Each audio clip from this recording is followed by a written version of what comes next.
tonight. I really feel this is such an important night, such an important topic, and the more educated we can be about it, the more difference we can make.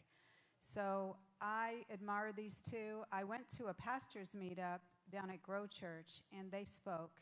And I was like, wow, this is so informative. I want to bring it to our church. So I'm really glad that you guys came out. And some of you are new here tonight, and we welcome you and thank you again for coming out.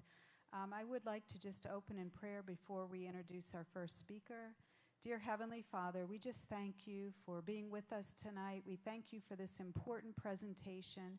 We pray for wisdom and guidance upon Lieutenant Wade and upon Katie and all of their team, the wisdom of Almighty God to guide them and to expose the darkness and to shine the light. We just thank you that you will be with all of us and show us ways that we can make a difference in this important cause. In Jesus' name, amen. So I get the honor of introducing the guest, and we have Lieutenant Wade Williams. For approximately 10 years, Lieutenant Williams supervised the exploitation section within the Criminal Investigations Division Special Crimes Bureau. That's a mouthful, right? At the Collier County Sheriff's Office. He was promoted in 2023 to the rank of lieutenant over the Exploitation Crime Bureau. The Exploitation Crime Bureau includes Southwest Florida Intercept Task Force and Victim and Senior Services. The Intercept Task Force is a regional operational task force created by Operation Lightshine, comprised of federal, state, and local law enforcement responsible for the investigation of child exploitation and human trafficking. Lieutenant Williams has been a law enforcement officer for more than 20 years, and 15 of those was in investigations. He holds a master's and a bachelor's in criminology from Florida State University. Let's give him a very warm welcome. Everybody, how you doing? Do you have an introduction? Oh, sure. Oh, okay. All right. Thank you all for being here tonight. So the topics we're going to discuss tonight are fairly extreme. I'm not going to show you guys anything that's, like nude pictures, anything like that. But the topics we're going to be talking about are extreme. So I don't see any children in here. We usually don't recommend kids at least over 16. Need to be at least 16 for these presentations. Because these are the most horrific crimes, right? With the most vulnerable victims, the most severe victimization. So I'm going to start off with a little video here for you. Over 1 million children fall victim to sexual exploitation every year. Every year. Every year. Thousands of boys and girls are being abused at this very moment. Every single minute that goes by, Countless images and videos of these children are being shared online. Many people prefer to ignore that this issue exists. But not only is it happening globally, It's happening in your own city. In your own city. In your own city. Operation Lightshine utilizes a task force concept To unite organizations in the fight against Child sexual exploitation and human trafficking. They provide much needed resources and technology. Making a tangible impact in this crisis. By joining hands with us, you become an essential part of this mission. Essential part of this mission. Essential part of this mission. Your contribution can genuinely change the lives of countless victims. And aid us in building a safer And brighter future for all. For all. For all. for all. For all.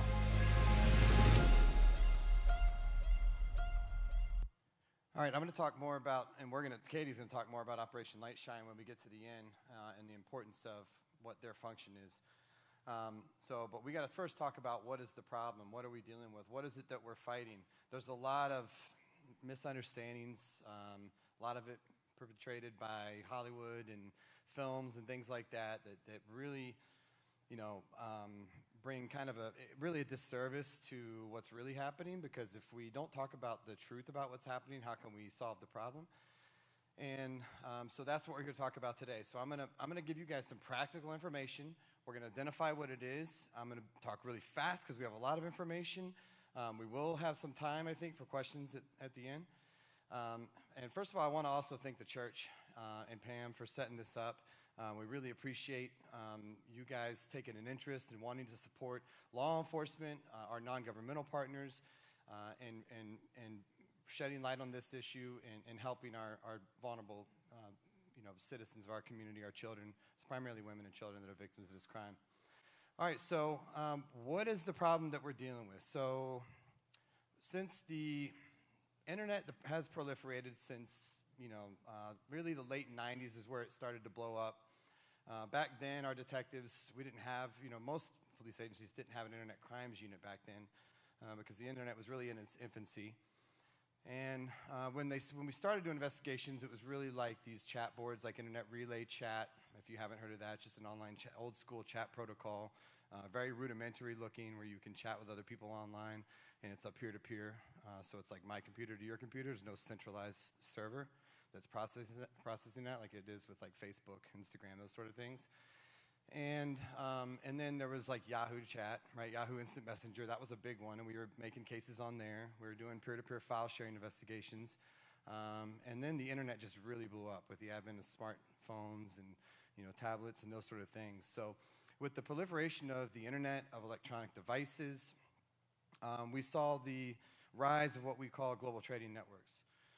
So prior to the internet, child predators who were interested in exploiting or sexually abusing children had to meet in person if they wanted to trade in child sexual abuse material.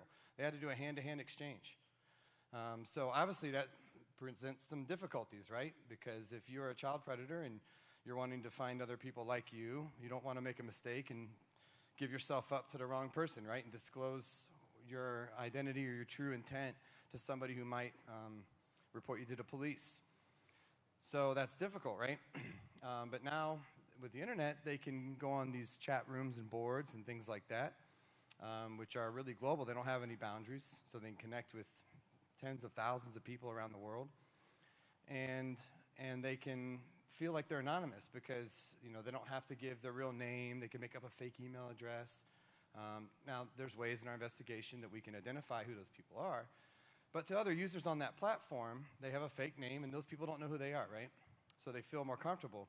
Plus, they can go on these chat rooms that are dedicated exclusively for exploiting children or those types of activities. And so they're in a room with thousands of other guys that are just like them. So with all these, and it'll actually translate. So they don't speak the same language. A lot of these programs and platforms will auto-translate the languages. So you have people in different countries now that can communicate with each other. And so they go in there to connect with each other globally. That's why we call it a global trading network. And what do they want? What are they doing? So these guys are wanting to connect with other predators. There's a lot of the child sexual abuse files that these guys share are known files. Like we spent a lot of efforts in law enforcement identifying child victims, and there's tens of thousands of victims that we've successfully identified globally in our partnerships. The Collier County Sheriff's Office, just our agency, identified 49 child victims proactively last year alone.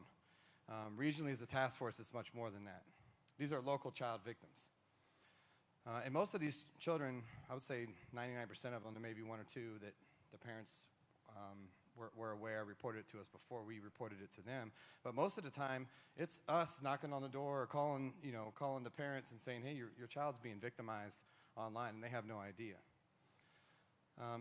So these guys want to trade files with each other, but they don't want the same content they've all seen. There's a lot of content, common files that we see on these guys' computers that already identified child victims. Some of those children are now advocates, have grown up, they're adults now, and they're actually advocates for against and fighting this issue. And they want new content. So they want to find out what content do you have that they don't have, and they want to share with you. They want to share with each other. They want to trade. And it doesn't usually involve any transaction of money because the value is the content itself. That's the value, is I want to see what you have, and you want to see what I have. So we agreed to trade with each other. So they use a variety of different ways that they do that.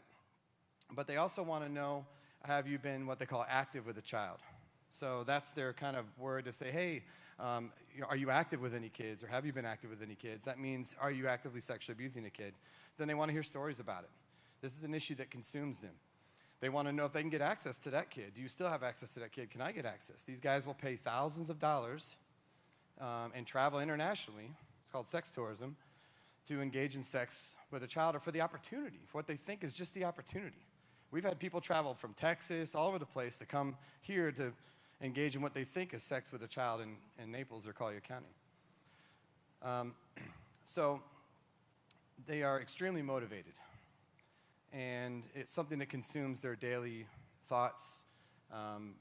Most of the guys that we investigate, they usually try to keep like a clean device and a dirty device. So they'll have like a phone that they do like their normal stuff on, then they'll use like an old phone, they'll reset it or something, and they'll use that for some of the child sexual abuse stuff that they're doing.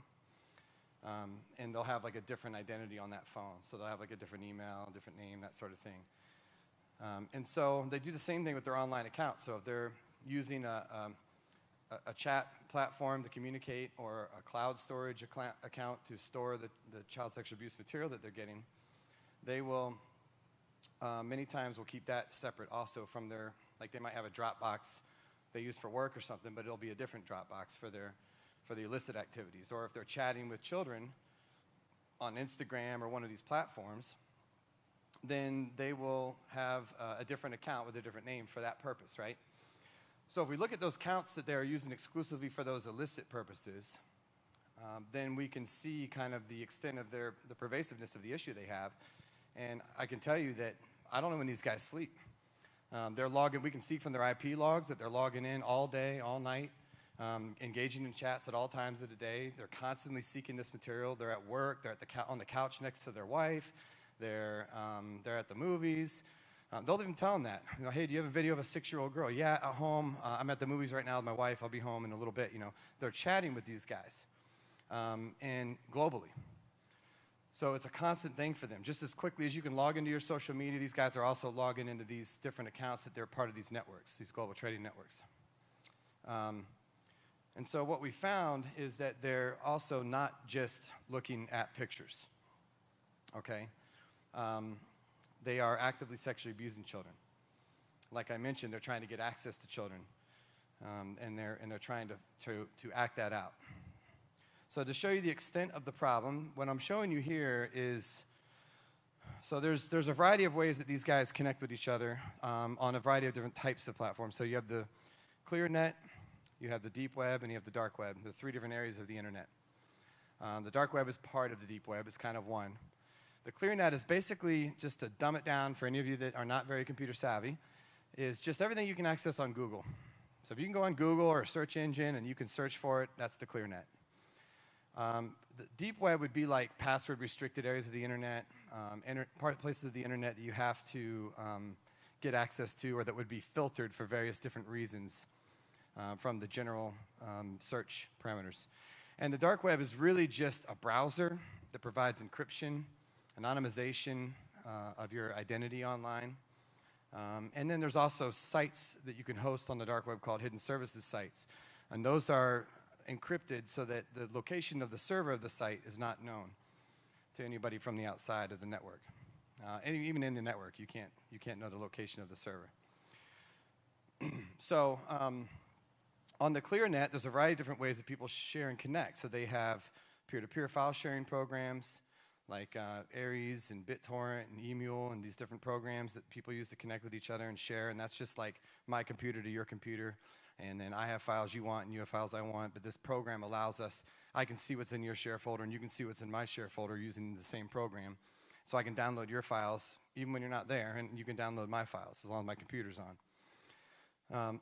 And then you have like Instagram, Facebook, Snapchat, and then you have applications that are encrypted, like Telegram, Signal. These are encrypted chat applications, which just means that unless you have the keys to decrypt the messages, you can't see what the messages are. It's just gibberish unless you have that cipher, that decryption key. So what you're looking at here is peer-to-peer file sharing network on a particular day and time. And I mentioned that we have identified child victims. Well, we have a way to know whether a file is an identified file or not, almost like a DNA of a file. So we have a way to identify those files. And so we can tell if somebody, based on the particular algorithm that we use to identify that file, whether it is a known child victim file or not, just like somebody's DNA. So individuals who are sharing on peer-to-peer networks, we can see what's in their share folder, because anybody can. You can go on there and see what's in their share folder. And so this is just a snapshot at one point in time in the United States of all the targets. So these would be these would be like people's homes, where there's computers that are on peer-to-peer networks that are offering to share known files of depicting child sexual abuse. And these files, the vast majority, 90% or more of these files, are prepubescent children under the age of 12. The vast majority of them are 4 to 6 years of age, like toddler age. There's infants. It's really bad, like the worst of the worst. And it's usually adults sexually abusing the children and filming it and then sharing it with other guys around the world. But it also could be two children that are being directed by an adult to abuse each other. So these are all the targets on one point in time that were offering to share known, already identified child victims that we already know are actual children. Doesn't include all the files they didn't, that weren't identified that they had. So there was 99,172 this particular date and time, which would all be subject to an investigation. Every single one of these need their door kicked in with the SWAT team, and they need to go to jail. And you can see that 828 of them were under investigation at that time. So you can see how large the scope of the problem is. And this is just one way that they're sharing files with each other. So just a little window into the scope of what the issue is. So this doesn't include all the files on Instagram, doesn't include any encrypted chat programs, encrypted cloud storage, doesn't include the dark web and all the files on the dark web, which is hundreds and hundreds of millions, probably billions. And so this is just one way that they're getting files. So child sexual abuse, we already talked about what that is. What I want you to get from this, and we're going to talk about some more current numbers, is in how this exploded. So the files, any electronic service provider that is operating in the United States is required by federal law to report any child sexual abuse or exploitation or human trafficking that they become aware of, and that's an important distinction because they're not required to look for it. They're just required to report it if they happen to become aware of it. If they happen to stumble upon it, it falls into their lap per se, or somebody reports it to them, or some of them are doing more to try and find material than others, like Meta, Facebook, and Instagram. They're responsible for about 95% of all the reports to the National Center. So in 2004, there were 450,000 child sexual abuse files, these prepubescent children being sexually abused, that were reported to the National Center for Missing and Exploited Children. In 2019, there was 82 million in just 1 year. 82 million. That's not an aggregate of all the years combined. That's 1 year. And that number is even higher now. So we talked about that these guys are not just looking at pictures. That's very important because we've actually heard different people, a lot of people say this, as if they wouldn't sexually abuse a child. They're just looking at pictures, and this is absurd. And we know from our investigations, because many of them confess, and we identify their child victims. And we actually find, I'm going to show you some case studies. I'm going to have some local cases I'm going to show you, and how many victims we identified for each offender. And we know from research. So this was a study that was done by Michael Bork, who was the head of the Behavior Analysis Unit for the U.S. Marshals. He's a psychologist. And the U.S. Marshals is over the prisons, so they have access to the prison population to study. And so he looked at a cohort of about 150 prisoners who had been charged and convicted of possession of child sexual abuse material. But they have never been convicted for hands-on offending against the child. And he wanted to know, are they just looking at pictures or do they actually have offenses? Well, part of that, when you're convicted, you have to submit to polygraph examinations and therapy and all kinds of things when you're a convicted sex offender. So in the beginning of the study, 26% of them admitted through their own admissions that they had hands-on offenses for children they were never caught for. By the end of the study, it was 86% had admitted that they had hands-on offenses against children never caught for, and the remaining 14% admitted that the only reason they didn't offend is because they simply couldn't get access to a kid. They just weren't good at getting access to a kid. But otherwise, they would have offended, they admitted. The other thing that came out of this is the average number of victims per offender was 13.6. Each offender had an average of 13 and a half victims that they never got caught for. Now, we know from other studies that child sexual abuse is highly underreported. 1 in 26, or, there's different studies. But this just another piece of information that corroborates that. So when our detectives are executing a search warrant for an offender that we've identified as part of these global trading networks, we're looking for the 13. We're not just looking for the child sexual abuse files. We want to know who are his 13 victims, because that is ultimately what we're here for, is identifying child victims. Making arrests is a byproduct of that. When we identify child victims, we end up making arrests. So this is a recent, well, now it's about 10 months old, but it's a good example because I can talk about these cases. Some of them are closed already. This is an operation that the Intercept Task Force did when we launched the task force. This was just about 3.5, 4 months of work that we did. We arrested all of these individuals. These are all local individuals in the Fort Myers and Naples area. Cape Coral, Fort Myers, Naples, Marco Island, all over. The guy here, Martin Salinas, we identified 5 of his 13 child victims. So he was trading sexual abuse files with global trading networks, and we identified him. And then we found out that he was, we executed a search warrant at his house. He didn't want to give us the password to his device, but because we have some technology, partially funded by Operation Lightshine, we were able to get around the passcode of his device. These companies like Apple, and then companies like Samsung, or really Google, because they make the operating system for Android devices. They advertise that they have the most secure devices and nobody can get around. But there are ways to get in, but this technology is expensive. So in order to bypass these passcodes and these devices, some of these licenses, one license is $180,000 a year just to get around a passcode. And that's not for unlimited unlocks, okay? So we're capped in different pricing plans.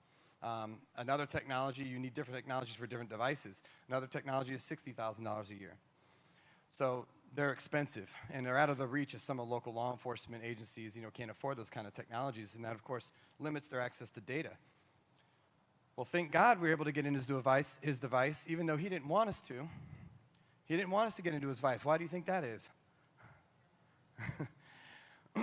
So we found that, one, he had been sexually abusing a brother and sister from the time they were about 5 and 7 years old till they were teenagers.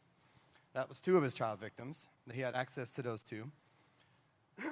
The other was we found 108 videos on his phone that he screen recorded. He had found a vulnerable girl, which vulnerability is one of the most important things. So when a predator is selecting a child victim or a human trafficker is selecting a victim, they look at vulnerability, availability, and desirability in that order. So they have a desirable victim, but they'll compromise that for an available victim, and they'll compromise availability for a vulnerable victim. Vulnerability is the most important thing. So what that means is they will insert themselves in a situation.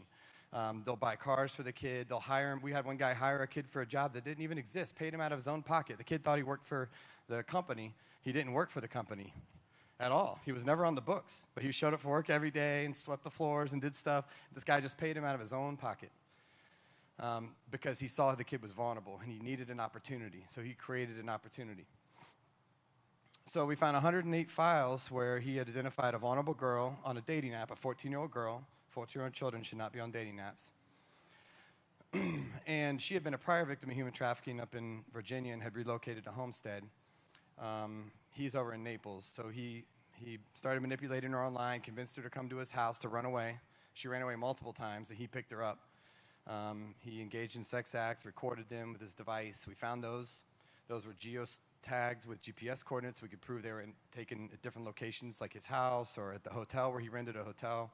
We got the receipts from the hotel. We had video surveillance. So quite a bit of evidence about this. But we also found that he made 108 videos where he was in Naples, she was in Homestead, and he was manipulating and coercing her into sexually abusing her 12 and 7-year-old sisters. And he live screen recorded it and saved all those videos. We would have never even found those videos if we weren't able to get access to the device. So getting access to data is critically important to rescuing children and identifying child victims.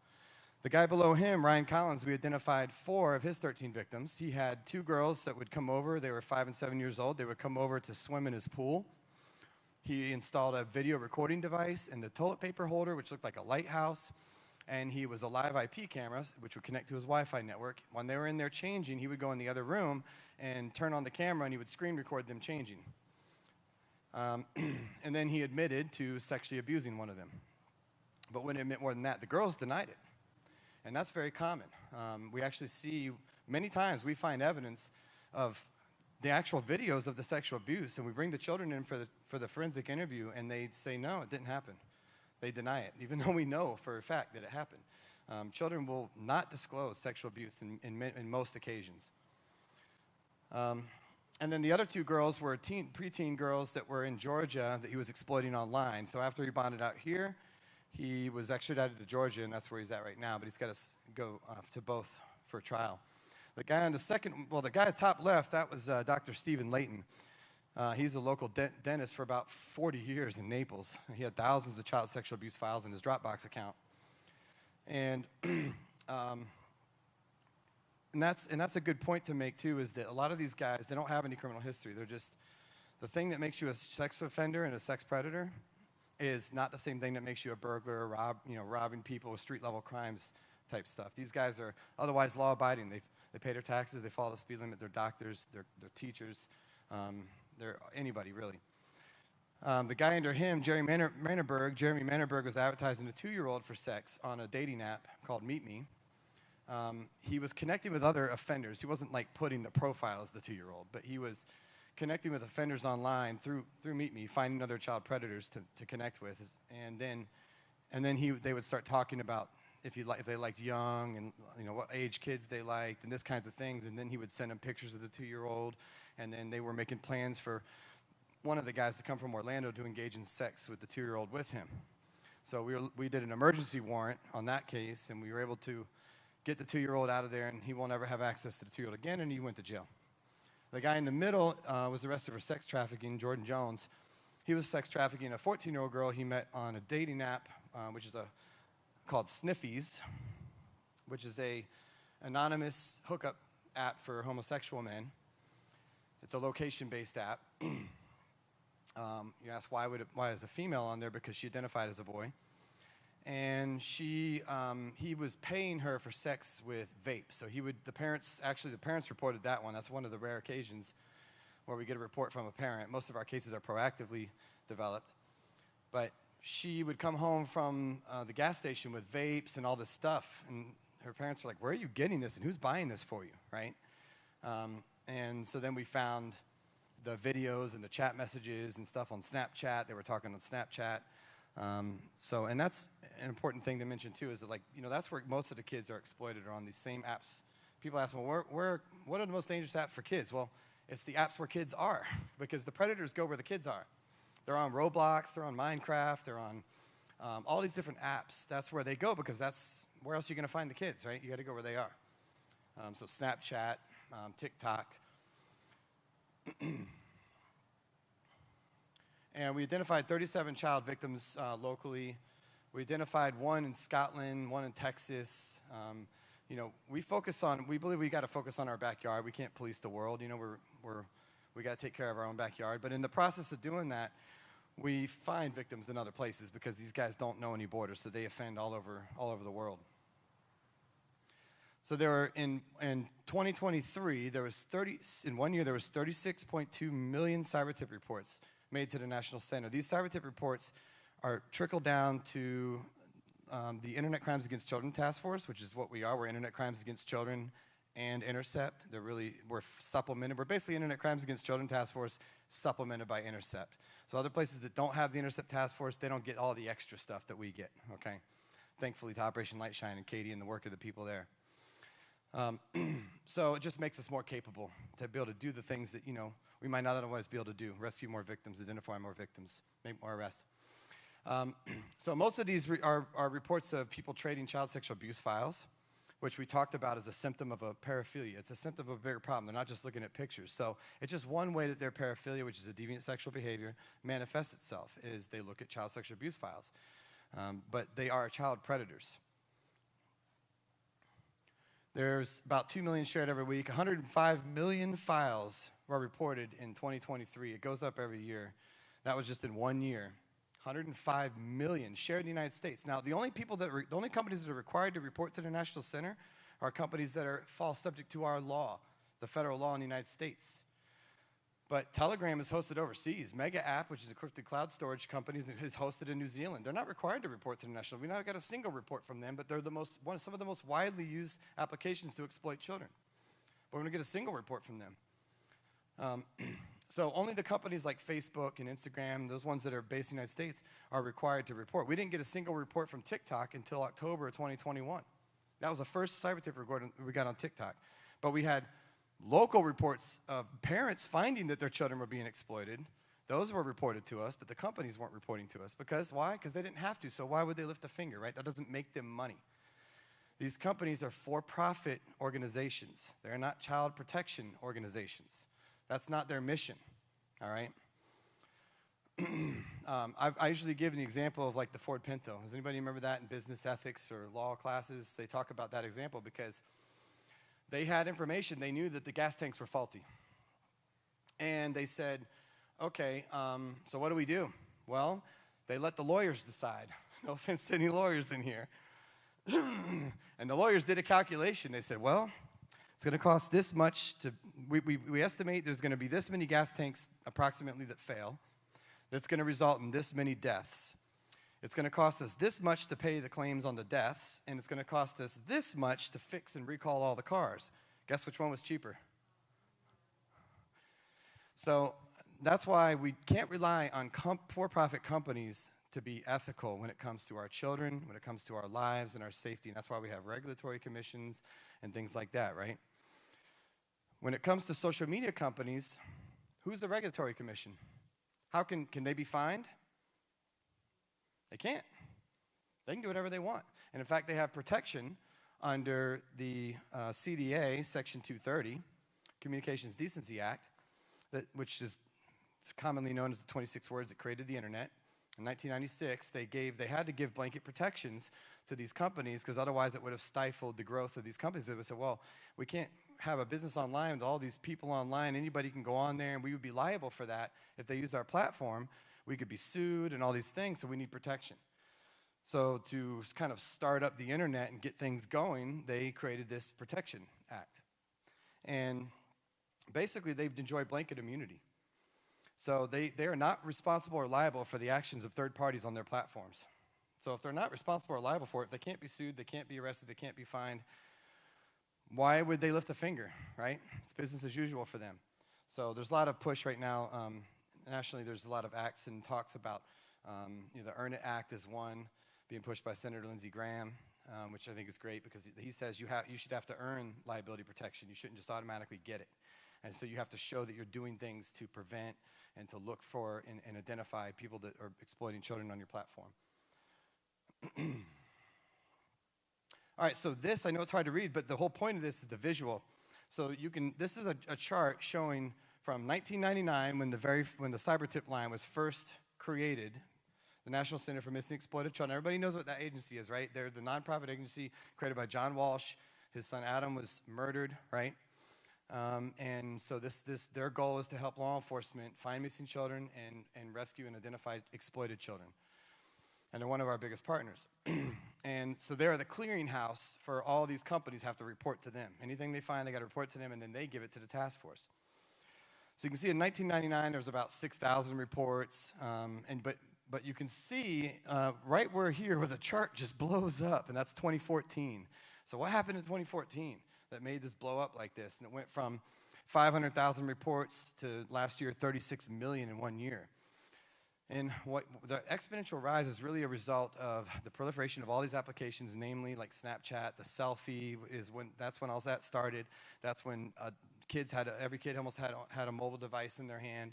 It all started around that time. You put that mobile device in every kid's hand, you're giving access to all the predators to any kid they want at any time, even in the safety and security of their own home at 2 o'clock in the morning.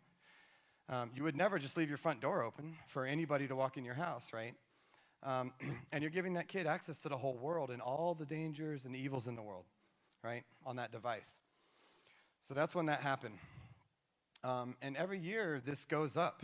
Every year, Facebook knows that next year they're going to make more reports than they did this year. But what are they doing about it, right? Why aren't they stopping it? Why aren't they changing something? There's a push to raise the age, the minimum age to 16. In fact, we passed a law in Florida. House Bill 3 was House Bill 1, it moved to House Bill 3 this last legislative session. And it was stronger in the beginning, the first language, which was no child under 16 could have social media at all, under 16 years of age. Then they modified it because of some challenges that they saw similar legislation in other states face. They modified it to say, well, with parent consent, 14 to 15-year-olds can. But the problem with that is I know how this works, and if any of you have kids or grandkids and you hear from them about how this works, is that, Mom, all the kids at school have it, right? And then what happens? Then you cave to pressure. So unless you make it absolute, parents are going to cave, and that's going to cause more parents to cave. So, so this just exploded. So what happened is these cyber tips have to be worked by law enforcement. So this trickles down directly. So what do you think this did when there's a law enforcement agency stating they've got one detective working internet crimes, and all of a sudden this tsunami of cases comes flying in the door, right? It overwhelmed law enforcement to the point where you had detectives were tapping out, like, I can't do this, it's too much, there's no way, they're getting 50 cases a month. You barely have enough time to work 4 of these cases because these are extensive investigations, right? Multiple victims, search warrants. We'll seize between 15 to 30 devices on each search warrant. Search warrants involve, 150 hours of surveillance, pre-surveillance to identify who's at the house, who's coming and going, what are their histories. We need to know all those things, right? So it's a lot of resources. At the Collier County Sheriff's Office in 2015, we only got 23 cyber tips for the whole year. In 2023, we got 434. So we had over 1,000% increase in a very short period of time. This is just one example.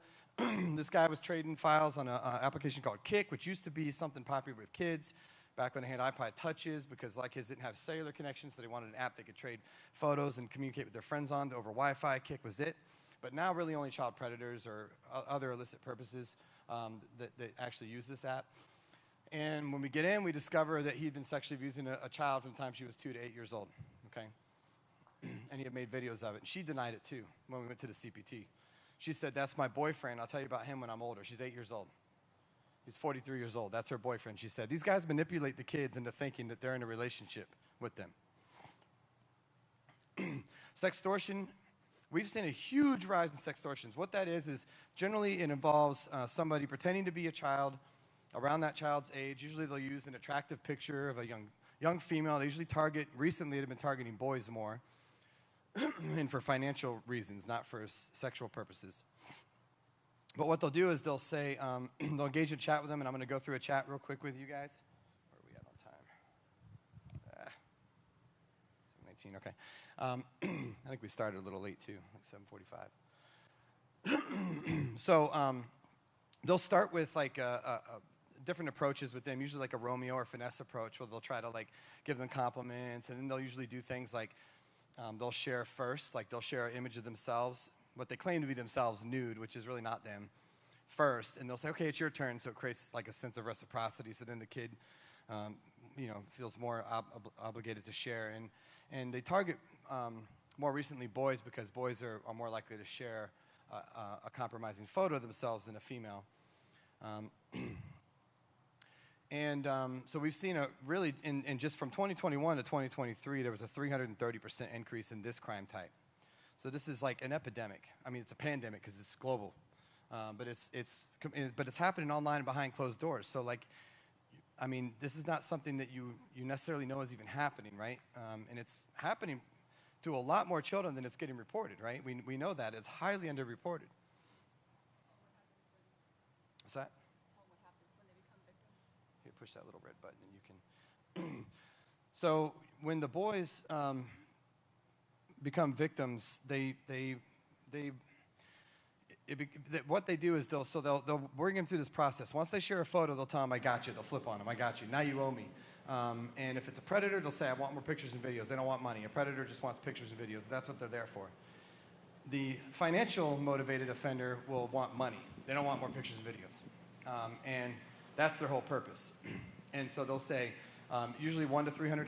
They'll give them a deadline, like a countdown. You have until Thursday at noon.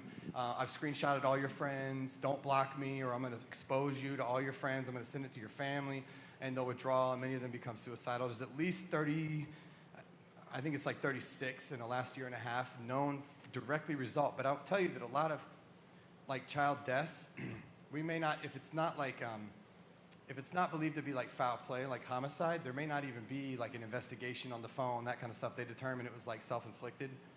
You know, there's not going to be like a major investigation on it necessarily, right? Because if somebody kills themselves, that's not necessarily a crime. So that becomes very difficult for us to determine how many of these kids that have killed themselves are a directly result of something like this. I'm going to skip these. So we talk about financial and sexual scammers, predators, and then their peers. We see them in extreme form where they'll, kids and their school will create an Instagram page. They'll say, look, anybody you want to get back at, you know, send me their nudes, and then we'll tag as many people in the school as we can, and then we'll expose them at midnight or whatever, you know. And they'll say, this is, you know, Jenny from whatever high school, or Kayla from this middle school. And then a lot of those girls become suicidal. They withdraw. They start cutting, drugs, that sort of thing. So those types of signs are signs that something's going on. But those become very dangerous to those kids because they're, you know, imagine going to school after, you know, when we were kids, I mean, most of you are old enough that you didn't have, you know, digital technology when you were children growing up. Imagine, like, when you did something at school, it stayed at school, right? And when you did something at home, it stayed at home. But imagine this device follows you day and night, and then it's shared between all the kids at school instantly. Right? Instantly shared, and everybody sees your private photo. How could you go to school the next day? You can't even imagine, right?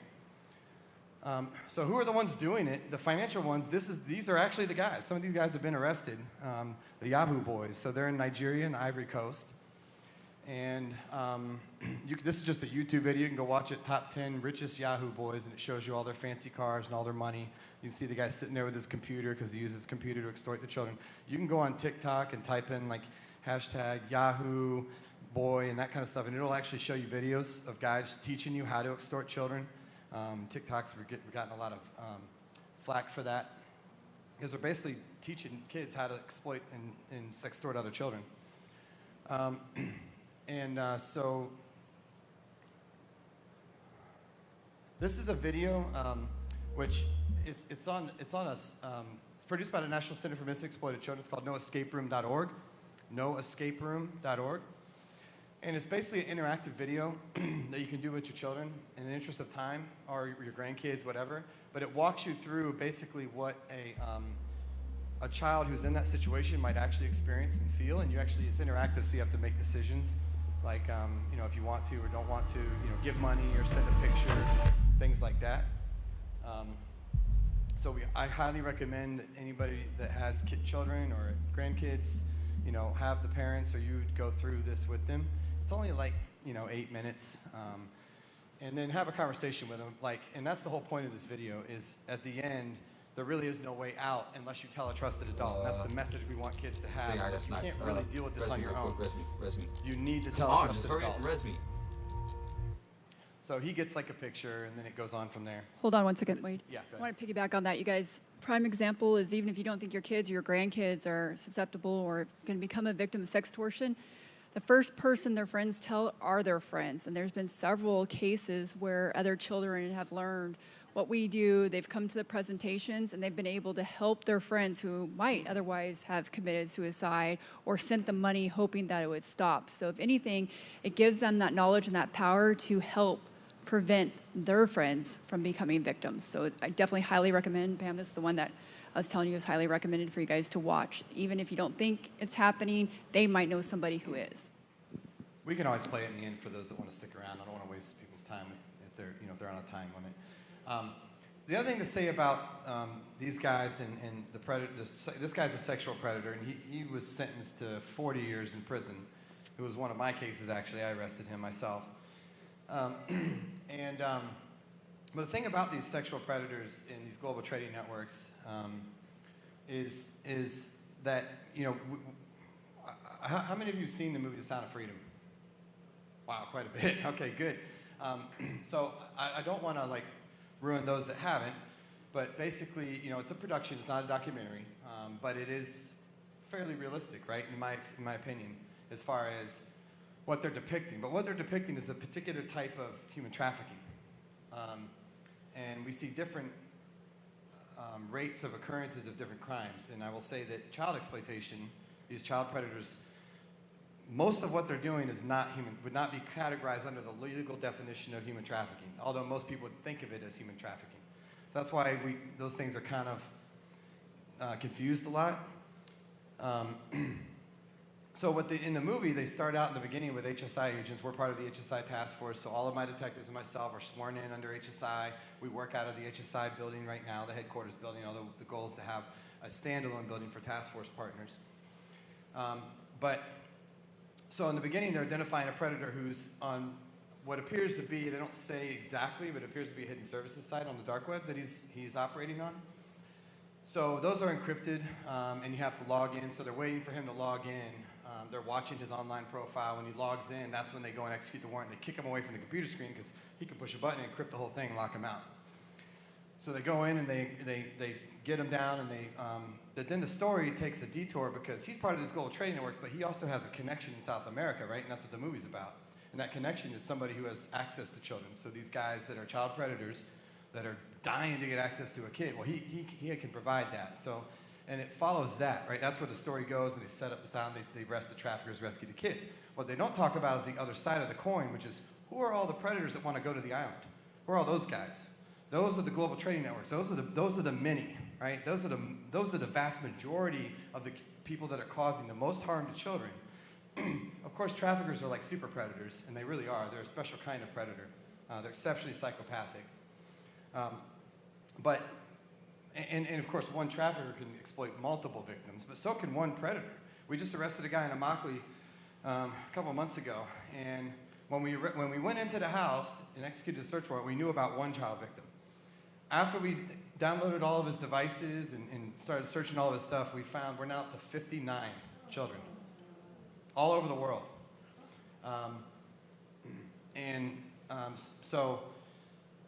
The youngest being 5.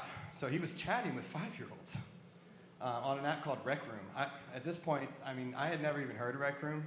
It's like you can have an avatar, and it's like a virtual world. You can have like a little house, invite your friends over, and little kids are playing this, 8-year-olds, 7-year-olds, and they're going online and they're just talking with what they think are kids their age, but some of them are predators. And he was actually paying them in virtual currency. How do you pay an 8-year-old? They don't have bank accounts. So how do you pay an 8-year-old? So he would give them Robux, virtual currency. Robux is if you're not familiar, Roblox is a game. You can buy Robux, and then when you buy you pay real money for Robux.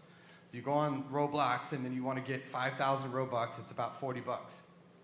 So you buy 5,000 Robux, and then you can go on and you can buy virtual items like weapons and armor and like things like that kids want to make them look cooler amongst all their friends. Because video games are free today.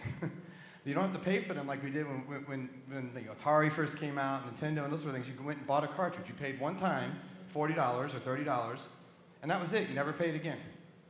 You play as many times as you want.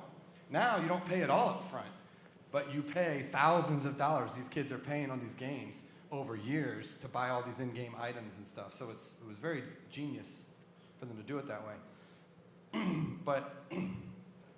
So that's the other side of the coin that these guys are doing. So these are high-value targets, these child predators, these ones that are suffering from this paraphilia. They have numerous child victims. And like I mentioned, the one guy, 59 child victims. So he was paying them and having them do sex acts in their house, and he would video record it and then share that with other offenders online. So this was a guy that was probably the most prolific, aside from the guy I just mentioned, which he wasn't using extortion. He was paying these kids and manipulating them that way, but this guy was using extortion. But up until the 59 victims, this guy was probably, and actually this guy might have more victims. I suspect it's in the hundreds. But we identified successfully, in 6 different states, 12, I think it was 12 child victims, youngest being 11 years old.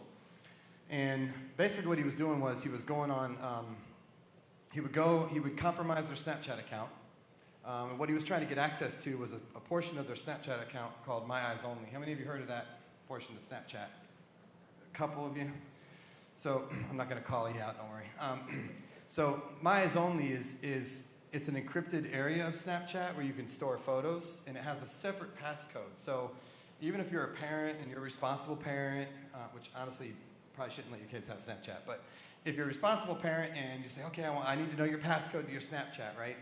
Okay, you think you're doing a good job, but if you don't know about My Eyes Only, there's a separate password for that. So you have to swipe up and over to My Eyes Only, and there'll be a separate 4-digit passcode, which can be different than the passcode that you log into the account with, which makes it easy to conceal for your parents, right? So in there, they can store photos and videos and things like that. Well, just like adults, when I take a picture of, I'm good, thank you.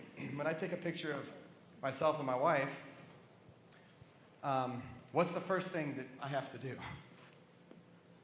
I have to hand her the phone because she has to approve it, just to make sure she looks good. It doesn't matter if I look stupid.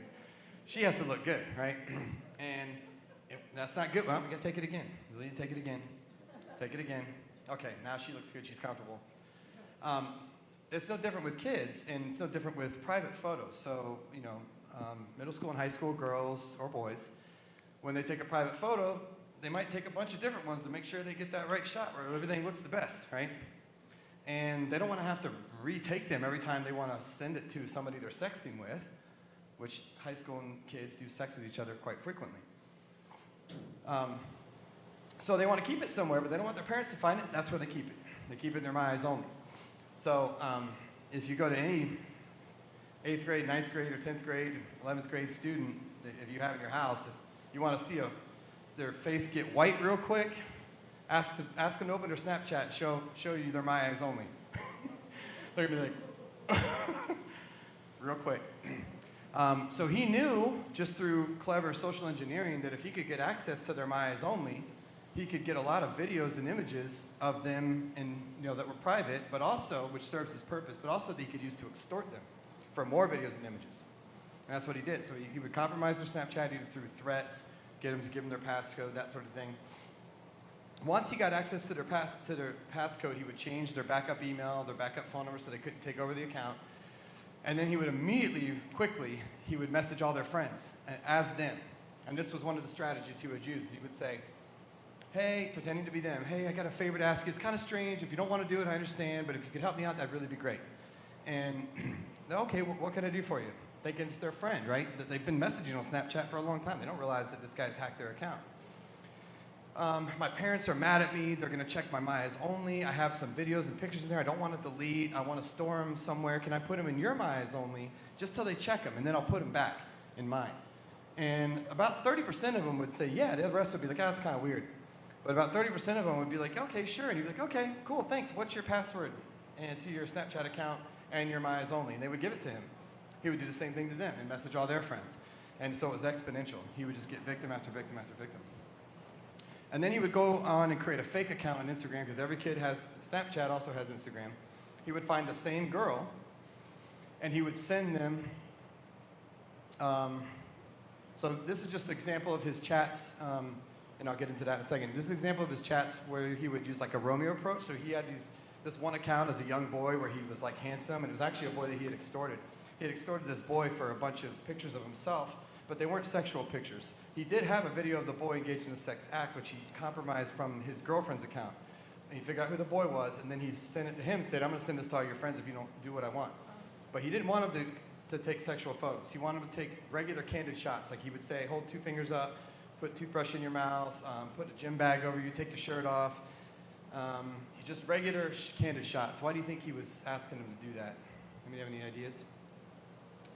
He was trying to create a profile. He was assuming the kid's identity, because you saw his picture, right? This boy was much more handsome than this guy, and so he wanted to increase his chances of success with these girls by this Romeo or finesse approach. So he needed pictures of a handsome boy, and you can't just have a fake profile with no pictures and no posts, because then it's obvious that it's fake. So you have to have depth.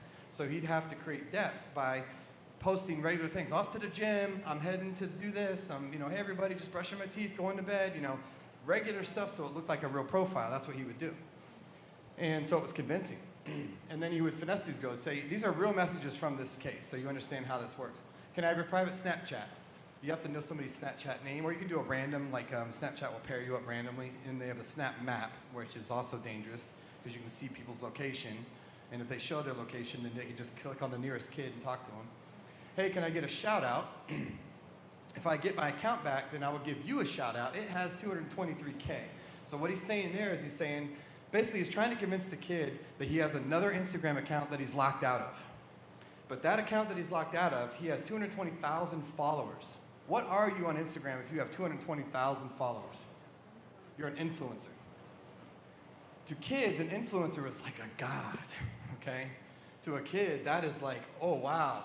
So this is really enticing to say, hey, if you give me a shout out, I'll give you a shout out when I get my account back, and kids will believe this.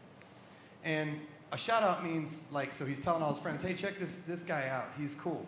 So basically it gives him credibility. So he would have this fake account, they would shout out to their friends, and they were just priming them for future victims so they would have his trust. He'd say like, hi, the victim would say, hi, you should like your favorite pic of me, you're so pretty and tall. And she would say, oh, you're cute. He'd say, thanks. Can I have some pics of you? And then it would go from there, right? So then he'd start going into, he'd send a sexual photo, want them to send one, that kind of stuff. And then he would go on Instagram. This is what I was mentioning before. He'd find the same kid, but he'd use a fake account now. So you don't know, it's just a made-up name, whatever. And then he would send them, the first message would be one of the pictures he hacked it from their account, from their My Eyes Only. He would send them a new picture of themselves. Just boom, that's the first message they get. And this is like the youngest victim was 11. So he'd say, hey, I'm the one that hacked your account. Victim would said, these are actual messages. Victim said, who is this? He said, hi. What do you want? Why are you doing this? What are you going to do? He says, wait one more minute and you'll see. So they want to create this like anxiety, this ramp up of like tension to try and like kind of get the victim to kind of break. So she says, please don't. He says, then do what I want. You have 30 seconds. Please don't make me. Where are you leaking them? So leaking them like he's going to send them out so everybody can see him. You have no choice. 20 seconds. Please, 10 seconds. You're risking it, LOL, this will be fun. 5 seconds. Please don't do this. You're going to ruin my whole life. So he says, I want to see your body. So the victim says, okay, one picture. She acquiesces. But promise, no screenshots. The kids are that naive, okay? That's the problem. They're that naive. They really think he's not going to take a screenshot, he's not going to save the picture. Come on. I swear I won't, he says. The guy who lied to you and hacked your account. Do you have any videos of your friends, he asked. Can I have my account back? So she complied. She gave him the pictures. Do you think he gave her her account back? No. What did he want? More. Because she complied. So now he knows I've got a sucker, I'm going to get more. I know that she's vulnerable and she's just going to give me more. I need more. I like videos, he says. So this is him. His release date is 2047. Thankfully, he was, charged, but there's numerous other these guys out there that are getting away with this. Human trafficking is really a big topic, and we can't go really deep into it. I have a whole 2-hour presentation just on human trafficking. Human trafficking is basically the use of coercion for either labor or services or commercial sexual activity. It has to meet the definition of our statute. Statute is 78706. If it doesn't meet that, it's not human trafficking, no matter what anybody wants to call it or wants to believe it. We see all this stuff on Instagram. Oh, he looked down and she looked away, and that's human trafficking. No, that doesn't mean it's human trafficking. Somebody's just shy or something, or who knows what's going on there, but you can't draw that conclusion from that, right? Or they put a red tag on the mirror, or they put their fingers in a certain way, in a shape, and no. None of that stuff is realistic, okay? Those are just viral things, misinformation that goes on the internet. So there's a lot of different types of trafficking, and it really depends on whether we're talking about domestic victims, whether we're talking about foreign victims, whether we're talking about labor, sex trafficking, or what part of the country are we talking about. Some are experiencing more gang-related trafficking, or if we're talking about different countries, because it's vastly different in different countries. Like Sound of Freedom involved kidnapped children, right? In the United States, we have a very robust child abduction response team and detectives and law enforcement that investigate those types of crimes. We don't have stranger abductions and trafficking in that way. The vast majority of the victims in the United States are manipulated They're vulnerable girls that these guys identify. They lure them with drugs and promises of money and family and love and all these things that they identify that they need, that they don't have, and they offer it to them. They dangle it to them, but they never actually give it to them. So it involves basically, and we'll talk about briefly domestic sex trafficking, because that's kind of the biggest amount of cases that we get. It involves this world called the life of the game, which is the world of commercial sex and prostitution, which is really not, there's this idea of, okay, well, it's two consenting adults. Well, in theory, maybe, but that's not how it really happens. How it really happens is there's manipulation, violence, and threats, and drugs, and all these really things that don't make it a consensual type of situation. And then you have a vulnerable victim, which is an exceptional type of victim. Most of the domestic sex trafficking cases are extremely vulnerable victims, although anybody can become a victim. You have a motivated offender. I mentioned these guys before, psychopathic. The FBI looked at studies, they did their own study, behavior analysis unit. They looked at offenders in the prison system. The normal prison population had a psychopathology rate of about 28%, which you would expect there to be higher rates of that for prisoners, right? A psychopath is just somebody who has no empathy, no emotion. They don't really, they care about themselves, and that's it. It's me, myself, and I, and that's it.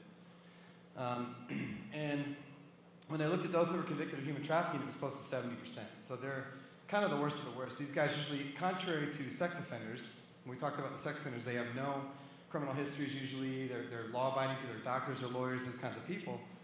These guys are the opposite.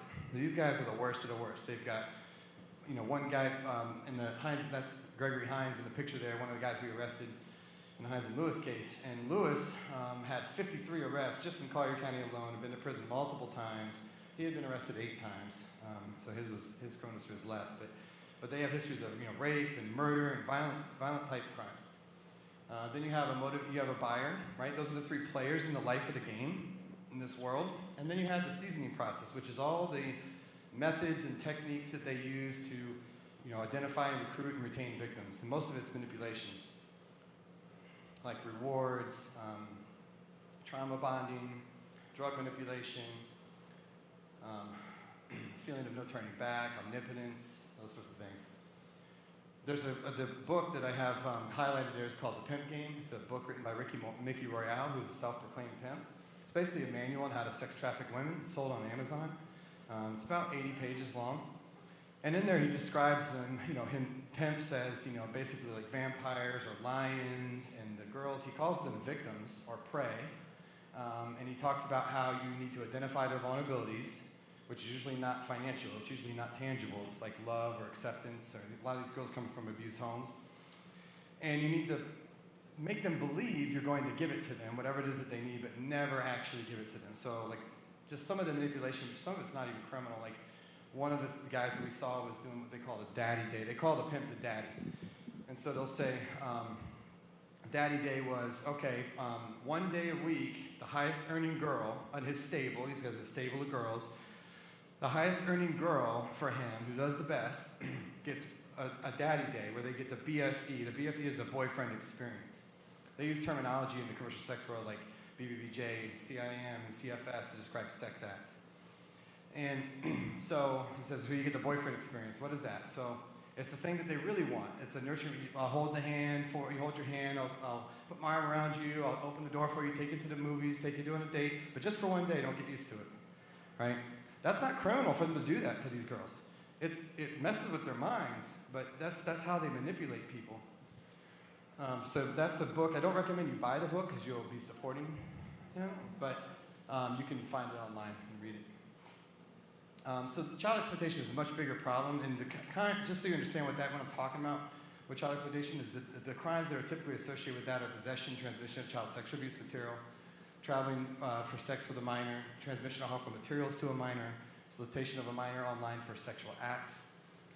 And then human trafficking is the other thing I just described to you. There is some intersection when we talk about sex tourism. Some of these guys are traveling to different countries, engage in sex with children, and they may or may not be paying for it. Most of these guys, like the guy that was advertising the 2-year-old for sex on Meet Me, there was no money being exchanged. It was just for the pure joy of sexually abusing the child. And then human trafficking is a much smaller problem. So just to give you an example, the National Center in 1 year received about 17,000 reports of child sex trafficking, and in that same year, about 29 million reports of child exploitation. So it's about 0.0015% of the problem of child exploitation, but it gets 100% more of the attention, right? Because most people, that's a hot buzzword, human trafficking, and it is a terrible crime. But they're really two sides of the same coin. This is a human trafficking case. This guy, he had a trap house. He was sentenced to 20 years in prison. He was already a sexual predator. He had a long history. He was already a sexual offender at the time that he committed these crimes. He had multiple girls. We had 2 cooperative victims. He threatened the victims. Basically, he was running what's called a trap house. So he had a house where these girls could show up, and he would lure them in with drugs. He was also violent, but he would lure them in with drugs. And as long as they engaged in sex with any of the guys that showed up, and he would post ads online for escort ads on Backpage.com, which was seized by the FBI and shut down for sex trafficking, but now there's other sites that are overseas, like Mega Personal, Skip the Games. These are some of the ones that are advertising sex locally now. It's mostly advertised online. So he would post the ads, and when the guys showed up, the girls had to have sex with the guys. That was kind of the arrangement. And then he would physically harm them if they didn't. So that's the problem, right? And we talked about, so the Internet Crimes Against Children Task Force is a federally funded task force. But here's the difference, is that, in fact, now these numbers are a little bit different. Last year, they increased the budget for the drug war. And of course, the opioid epidemic is a problem. It's a huge issue. And I'm not trying to minimize that, but we spend now $42 billion in the United States in 1 year on fighting the drug war. But only $200 million, which is a small fraction of $42 billion, on child exploitation and human trafficking. And really, of that money, only about $32 million goes directly to the ICAC task forces. Those other funds go other places. Those have to be distributed between 61 different task forces in the United States with 5,400 affiliate law enforcement agencies that are part of that ICAC task force. $32 million divided by 5,400. So it's a very small amount of money that can go to each agency. Certainly not enough to pay for all the issues. So that funding gap is where Operation Lightshine comes in, is to try to provide that funding gap. And they are directly funding one detective at our agency. They paid for a car. They've bought us a lot of investigative software and technology. In fact, I did the math. In the last 10 months alone, to the entire Southwest Florida area, and there's 14 participating agencies, there's about 9 core agencies. The other ones are kind of support. They've given over $900,000. The intercept that Operation Lightshine has. So Operation Lightshine is a private nonprofit organization, and they can provide money directly to local law enforcement. So the state and the federal government can't accept money from a nonprofit, but local government can. So the sheriffs, the police agencies can. And those are the ones that are doing most of the fight, okay? But I'll tell you that right now. It's all those cyber tips go down to local law enforcement agencies that are working these cases. Now, we do it in conjunction with our federal partners. In some cases, it makes sense to take them federally, but people get all excited about, oh, it's a federal case. It's not any different than a regular case. It's just a different set of laws, but they're really the same kinds of things. And we usually actually get more time locally than we do federally. We have good prosecutors and good judges down here. Most of them are really aggressive and will go after these guys, and we'll get 40 years, like the guy you saw. 40 years, that's a life sentence. That's a long time. So that's where Operation Lightshine comes in, and this is these are the agencies that participate locally in the task force. And the Intercept is the brand name of the task force. Operation Lightshine is the nonprofit organization. Intercept is an acronym which stands for Interagency Child Exploitation and Persons Trafficking. And you'll see all the agencies here. They're all the local agencies. I'm not going to make you watch this. It's just a local news story. When we launched the task force, this was the operation I showed you. And I'm going to turn it over to Katie. Just press the red button on your mic. Yes. And so she can talk a little bit more about Operation Lightshine. Thank you, Katie. Thank you, Lieutenant Williams. As Lieutenant Williams mentioned, our job is to bridge that gap. That's our mission. We want to make sure that no son or daughter, because we talk about persons trafficking, it is the children, like we talked about. Volume's a little bit low. Yep. Closer to your mouth. Can you guys hear me now? Oh, there you go. It's all about saving the sons and daughters, because not everything's children. As they get older, some of these people who have been abused do fall vulnerable victim to the other crimes that then they become part of. So it's really about saving the sons and daughters and making sure that local law enforcement, federal and state, have all the things they need to be able to fight this battle, because it costs a lot of money, and they don't have it. your communities as a whole. We do private donations. We have big sponsors like Tim Tebow's Foundation's a big donor that helps. They do their fundraise and they help support lots of different organizations that are helping with child exploitation and human trafficking. That's one means. We talk about what we do. So we equipped. This is one way that we're equipping and we're empowering you guys and we're educating you on what is out there, what the real problems are, where you guys can help out in your communities. We're looking at coming out with an education program. I know I've been with Lieutenant Williams when he spoke to counselors at the schools. That's the next step, is to get into the schools and make sure everybody's educated. They need to be aware of what is out there, that if they are a potential victim, they're not the only victim. It's bringing that awareness. These events at churches and other local organizations, another way we like to empower the community and educate them on what's going out there. But also we found that it brings awareness. A lot of people admit, we were talking earlier, for the ones who were talking to me, 1 out of every 3 women has been a victim of molestation, child exploitation. That's of the reported amount, you guys. Every time we do one of these events, we always have people who pull us off to the side who admit that they've never admitted that they've been a victim before because they felt ashamed. You heard Lieutenant Williams talk about the children. Even though they have proof, they still deny that they were part of that. I'm here to tell you guys, these kids aren't necessarily threatened. It's just the self-shame they feel like, how did this happen? So that's where we come with the education to help these kids and adults, for that matter, to come to terms with what's happened to them. We work a lot with other NGOs.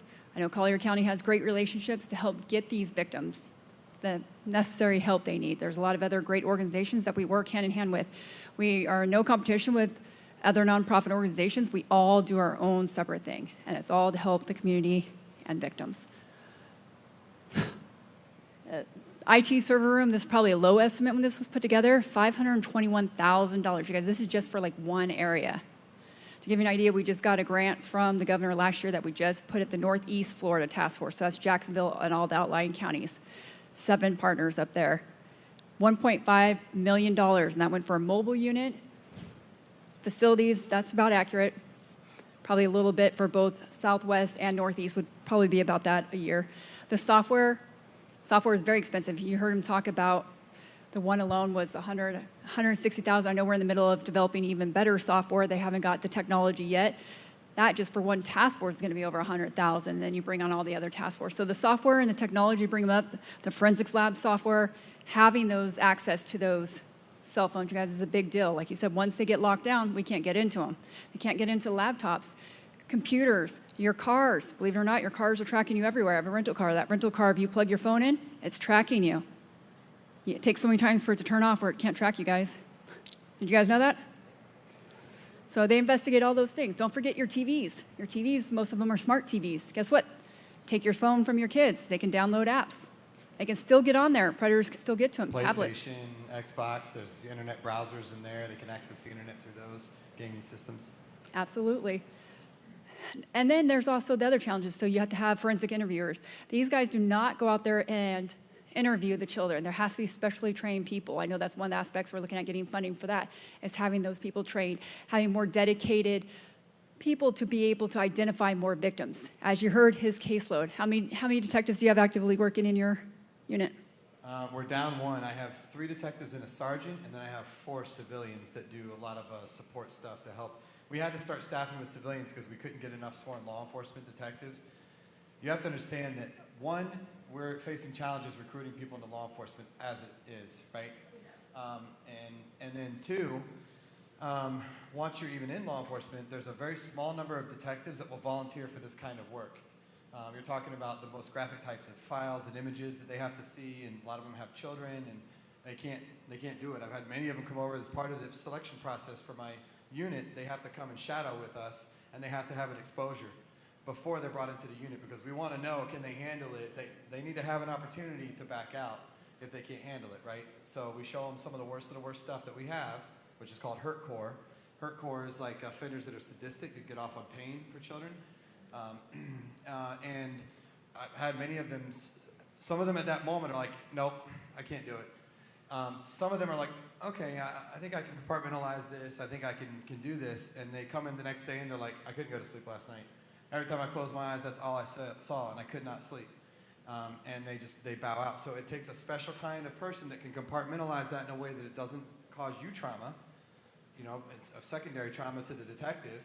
and that you can actually use that, which I find that most of the detectives, when you ask them how they can do it, that you're either the kind of person that it's like, okay, I can't handle this, or you're the kind of person that it makes you angry. And you can compartmentalize it and use that as motivation to go after these guys because you know that it has to be done. So yeah, so it's tough to find people for this job. So we need to recruit people into this. And most law enforcement agencies are even more understaffed than we are. We were lucky that our sheriff recognized the need and staffed us, but many agencies only have like one detective working just a sea of cases. Well, and that's what, again, what was that, 7, 8 that you have? I have a total of, 9 allocated positions, including the sergeant, but only 4 of them are certified. And you saw that. He said he had 424 tips, I believe it was last year, 454? 434 tips. So he has 4 certified. That's a lot of tips. And part of this is to help bridge that gap, give them the latest and greatest technology, because a lot of these departments don't have the latest and greatest technology to get into these, so we can take away some of that backlog, help be proactive, not just reactive to those tips, right? We want them out there catching these guys actively, right? We've done a few grants. I know they're working on some programs coming up in the near future where we'll be able to be a little bit more proactive, and that's all thanks to the community and private and public donors who have donated to this cause to want to make sure that everyone's son and daughter is safe and given a chance to live the life that they deserve. We do have 5 task force. We have 1 in Tennessee. You do have 2 here in Florida. And I'm not just saying it because I'm the director of Florida, but you guys rock it. You guys are out there, both the Southwest Task Force and Northeast Task Force, by far bring in the best and biggest numbers of cases. So they know that your money, if you donate, goes directly to them. They are out there doing the best they can with what they have. One of our big plans is to get a building. You heard how many detectives he has, and some agencies have 1 or 2. Great people like Lieutenant Williams, he's not going to be around forever. Believe it or not, they want to retire. I don't think we should let him. So they need to learn from him why they can, because that's the only way the greatness and the skill sets can be passed down to each new detective. Okay, so that's one of the things, that having them all under one building and having access to all this technology. You see up there our OLS staff. We have actually Brian Waite, he is our Chief Operating Officer. Jim Cole was part of HSI, so he's retired Homeland Security. He's co-founder of Operation Lightshine. He was the one who made it more victim-centric when he was working at Homeland Security. He went from, why are we just arresting to these guys? Who are these victims and how can we help them? So he changed that format, and we continue on with that. He started the Project Vict database, which has 330 million, a collection of 330 million child sexual abuse files, which is used to match up to other. It's like when we find files, we have to know, are these files that we have already seen before, that we have, or that we haven't seen? Is this a new victim? How do you figure that out, right? So you have to have a central clearinghouse for that. So there's a couple different places that do that, the National Center, the Homeland Security's Project Vic database, and we share those files so we can identify they're part of different series, and so we know which children we need to focus on and which ones have already been identified. And then we do have some board members. Luke Pell, he's our current chair for the board. You have Don Ann Ritter, and they're kind of all over the country because we like to have it spread out. Everybody has a say. You know, this isn't something that's just going to stay in Florida or the other 5. You saw Maryland and Virginia as well. They have task forces. Something that as we grow bigger and we get more resources, we can spread out to those other agencies. That Lieutenant Williams will have other agencies that they can work with in a partnership. Imagine. I know they have other ways to deal with cases, but a more speedy way to know that New York's working on a suspect that he has down here. Being able to compare those notes, have that open line of communication. We currently have our Southwest and Northeast Florida Task Force who will come together in some training. So I'm excited that they get to meet each other. They do great things down here, and there's some things that they're learning up there, and there's some things they do great up there that they can bring down here. So it's enabling even our state of Florida to come together and help each other out. You know, I'd love to see in the future, John Jens and I talked about this earlier, where maybe there's a time that they need help down here, and their brothers from up in Jacksonville will come down here and help. Maybe they don't have enough. You know, there's just, like he said, there's so many things going on and not enough of them. Imagine his staff alone, and you heard how long these investigations take. Hours, 150 hours, he said, just on the pre-surveillance. So those are the goals that we have. This is our task force. These are some of the main members. This is from the rollout we did in September. Yeah, these are some of the actual detectives, and then you'll see our sheriff and the FDLE, Florida Department of Law Enforcement, Special Agent in Charge, chiefs from different agencies, executives, and then you'll see a dog there. That's an electronic detection dog. So that dog can sniff out cell phones and thumb drives, and we use that dog. Its name is Cash. like your cache in your browser cache.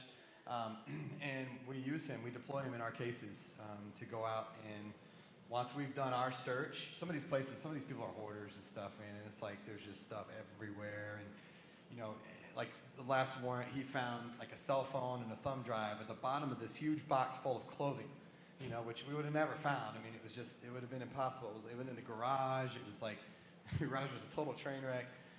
You know, so it's just tough to find. It's like a needle in a haystack, right? And so this dog can sniff that stuff out. It's pretty cool.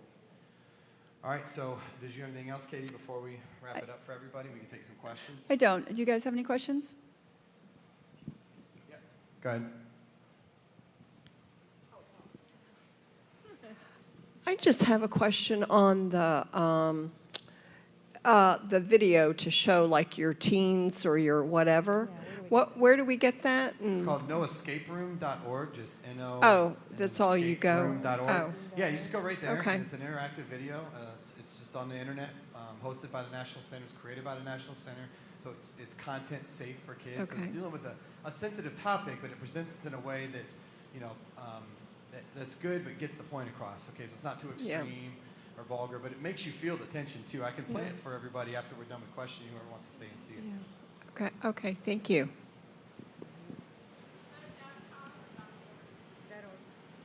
Sorry? Dot- .org. Noescaperoom.org.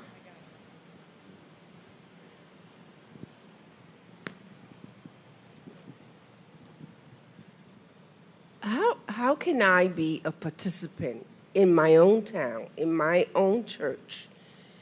How can I have that awareness, an eye to detect? I know that takes some training. I know you guys have a whole lot of training there.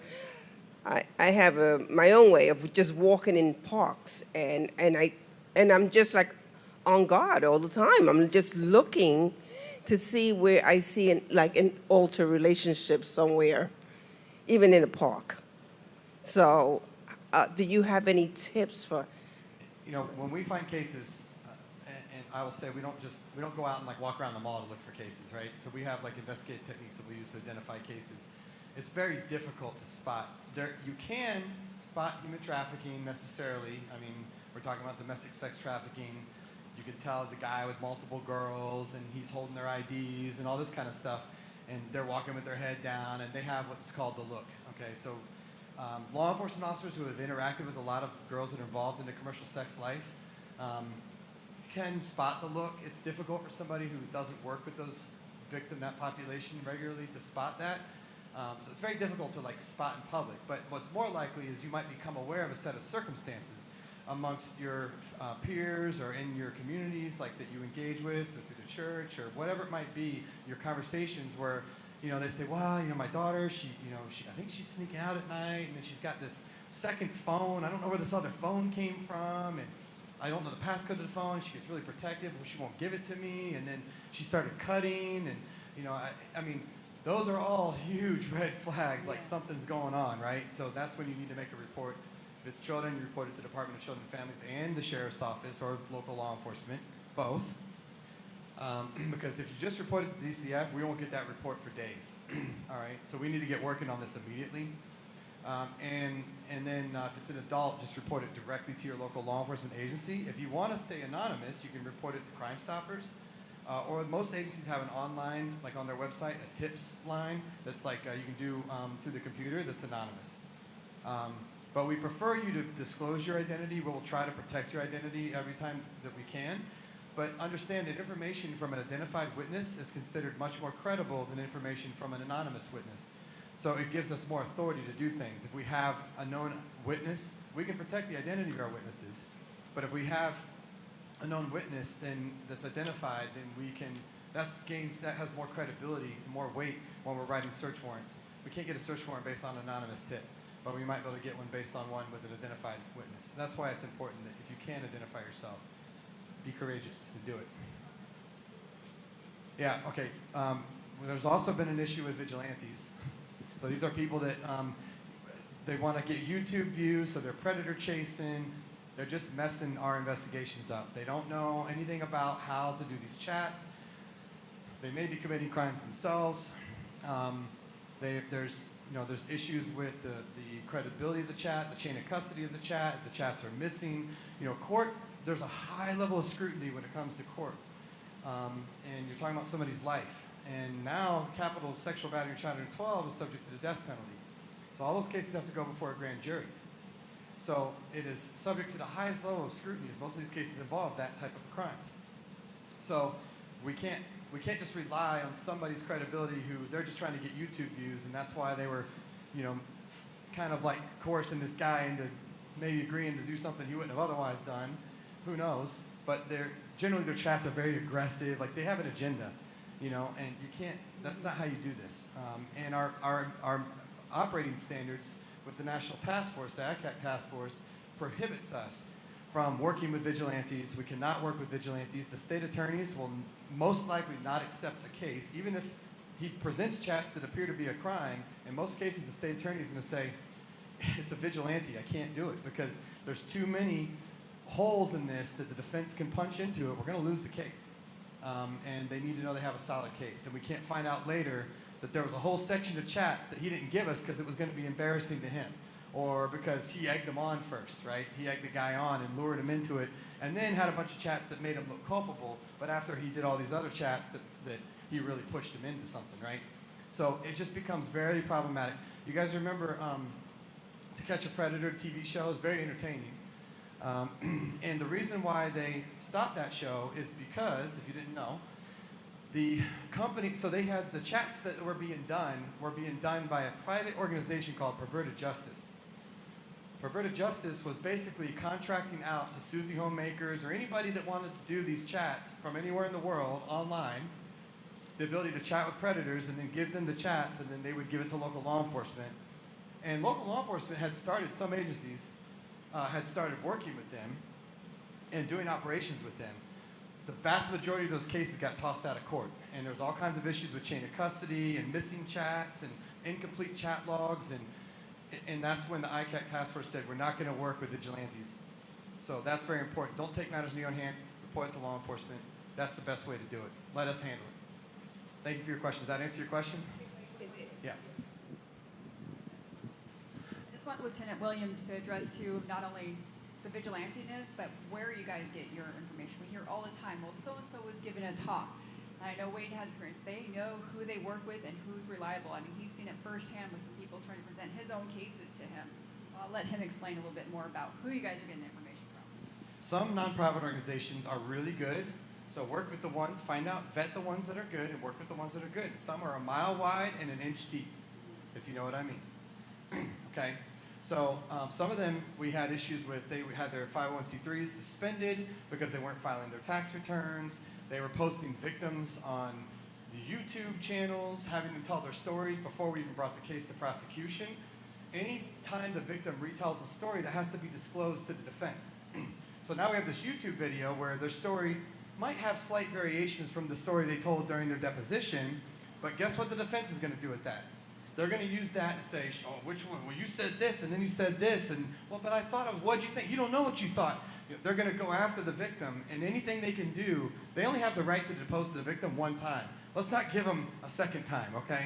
The victims don't need to go through that. So some organizations are doing that for their own financial benefit, and then we don't know what they're doing with the money. They're not helping victims. They're sending the victims to other legitimate providers, and they did nothing with the victim, but they went around touting all these things and false information that there's child homicides locally because of human trafficking, or that there's people in shipping containers in Collier County being brought in, and all this fabricated information, people with barcodes that we found, and that's not true. So, and then they're collecting money from people based on those fraudulent claims. That's fraud to me. I mean, they're essentially committing fraud. They're telling lies, and then asking you to give them money as a result of that deceit.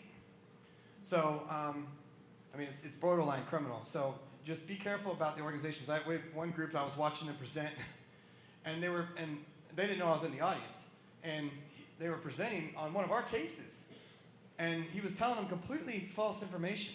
He was telling them that, oh, we'll see the two over there, and he had it was the Operation Human Freedom case, and there was 15 arrests in that case. It was a foreign victim case. He's like, well, see the two there that have different colored backgrounds in their pictures? He's like, that's because, they were arrested I was near there. This guy was telling him he was near there. It was by the Cracker Barrel. No, it wasn't. It was in Immokalee. I arrested those two people, personally.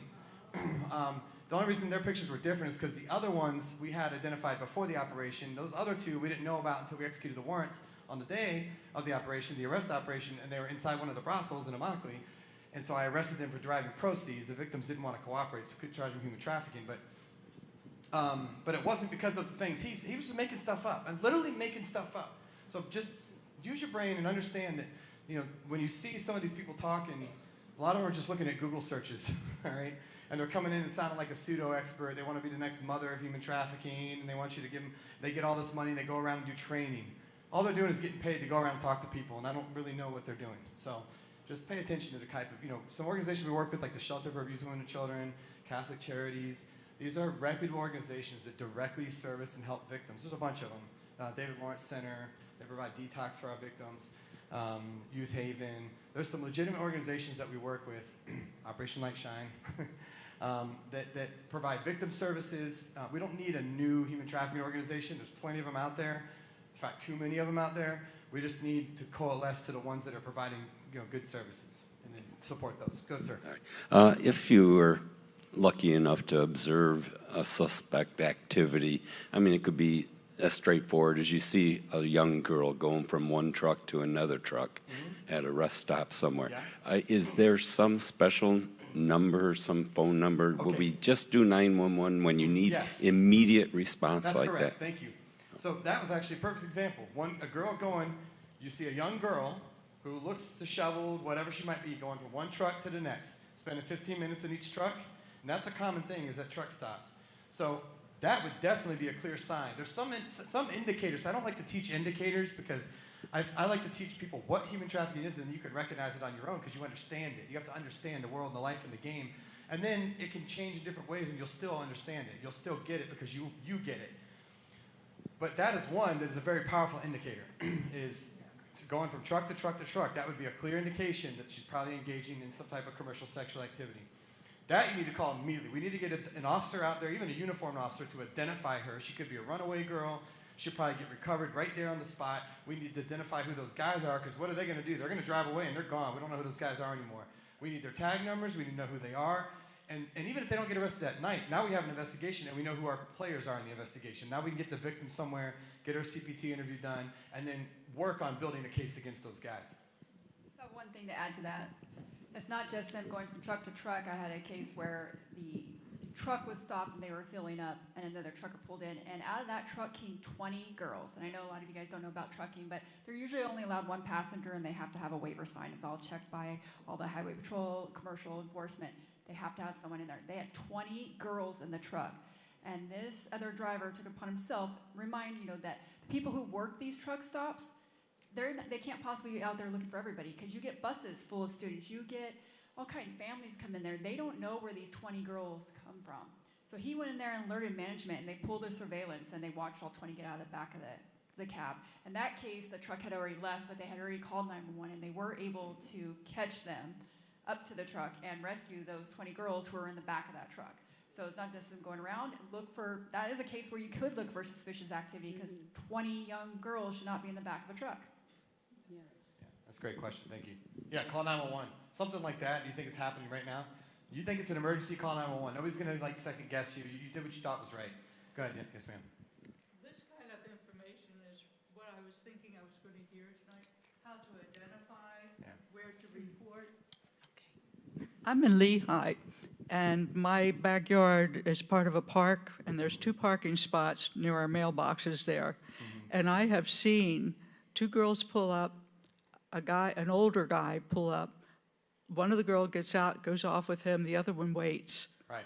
And in a half an hour, she's back, and they take off. Commercial sex, yeah. Yeah, and there's a lot of it. The ring thing where people put notices. This girl rang my doorbell at 2 in the morning. We don't know who she is. We didn't answer it. And they show her on her phone. And somebody else writes back, oh yeah, that's a call girl. They dropped her off at the wrong house. And the thing that scares me is 4 years ago, just before the total lockdown with COVID, there's a pavilion with one little picnic table out there. A drug dealer came and he had like 3 people there, his little backpack and red cap. The next day he came back around the same time. He had a table full of people. So I called the sheriff. He stood from about here to that first lady there and talking with him. Sheriff went off, the guy went off, never came back again. But then I saw him later walking down the street with a girl carrying 2 heavy backpacks, dyed hair, purple, whatever it was. And I thought, I'm gonna see where they go. And I followed them a little way, and he noticed me, and I just sort of glared at him. And he got on the other side of her, the street side, and then I went home. After that, because I called the sheriff's office, and it was a young one answer, and asked my name, dummy me, I gave it. After that, for 4 years now, I have a number of people, I know it's more than one, knocking on my bedroom window, ringing my front doorbell before I started locking my enclosure, and knocking on the frame of that. I wish I could electrify it. But this has been going on random. I called the police one time because that was the first time they hit my bedroom window, and that was very uncomfortable. And I had 3 squad cars out there. But by that time, the guy's gone. And the one officer was so compassionate. He said, I'm going to park there in the park for about an hour. And I said, oh, I hate to take your time. And he said, no, I'm going to do paperwork. It's okay. But this has gone on for 4 years. Who am I going to call? And I figure I have cameras. They're smart about getting around them.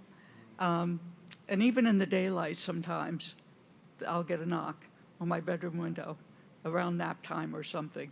And so it's people that know my schedule. And well, I would be surprised if they took that much effort to know your schedule, but it wouldn't surprise me if they... It's a neighborhood person as a dealer down the end of the street. So that's what I'm saying. I wouldn't surprise me if he decided, it's unlikely that the sheriff told them who you were. That's unlikely. But they knew my name, so I know it's the neighbor is your local. House registered? I don't know them face to face, but I know you see even the ice cream man stops and goes in, you know, Culligan, all of them. I'm just telling you that normally a sheriff's deputy is not going to tell anybody who the complainant is in a situation of reporting suspicious activity. That would be very atypical. People can find out your name through a lot of different methods. Perhaps he did disclose it. I don't know how that happened, how he found that out, but it is relatively easy to find out. If you own your home, I assume it's relatively easy to find out your mortgage is probably filed unless you own it. It's in the property appraiser. You can just do a Google search for that address, and it'll tell you through people.com, all kinds of different things. It'll tell you who lives there for free. But as far as like, don't assume because the sheriff showed up that nothing happened, and just because he left. So I'll tell you why. Because first of all, our encounters with individuals are guided by the Fourth Amendment, right? And our ability to seize people based on certain situations and circumstances. When we go there, if he just stands there and refuses to answer questions, what are we supposed to do if we don't have any information, right? There's only so much we can do, only so long we can detain somebody with no information and just a hunch or suspicion. So we're not a dictatorship in this country, and I'm sure that's not what you're suggesting, but we have to, then release people. But that doesn't mean he didn't document it. So the sheriff's offices have centralized intel sharing information, and we share it as a task force now through Intercept. So we might have intel reports. It takes a while sometimes for these guys to really for something to stick to them, because a lot of times the people that are involved, we might go try to reach out to that victim, and 99% of the time, victims of human trafficking are not cooperative.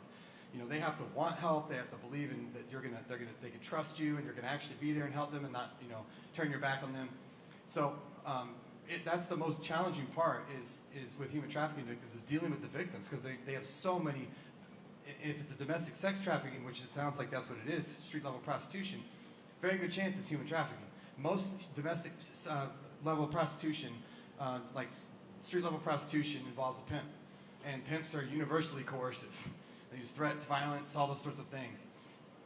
Drug manipulation is a huge one, and that's considered coercion if they use drugs. If they say, hey, you got to, if you want these drugs, you got to do this date. But these girls are manipulated, and they're severe drug addicted in most cases, and so they're doing it for, they don't believe they're victims. Like, they're like, no, I'm doing it for the drugs, and they won't even talk to the police in most cases. So they might have even talked to those girls, and the girls were like, screw off, like they've had bad interaction with the police themselves. But that doesn't mean we don't have intel as far as, okay, now we know, because we'll identify girls as what we call high-risk victims. So if we know she's involved in prostitution, there's a good chance she might be involved in sex trafficking. Those things are highly correlated. And so that's one of the best ways to find human trafficking victims. So we'll identify, okay, well, this girl's about prostitution. We'll identify her in our local system as a high-risk victim.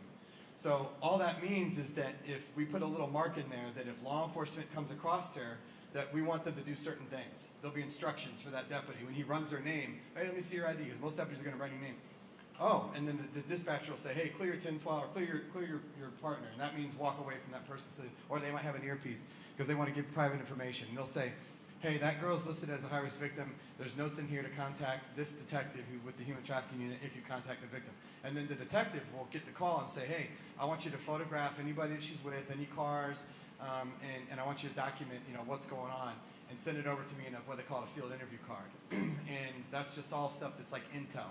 Intel is protected and not releasable to the public. So intel reports are protected under law. So you would never know that there was an intel report, and we couldn't even disclose it to you. So, but we track that information, and then so now we know who the players, because remember I talked about the game, the life of the game, and the players in the game? Knowing who the players in the game are tells you who's involved in the organization. And sometimes it takes months or years of us building rapport with the victim.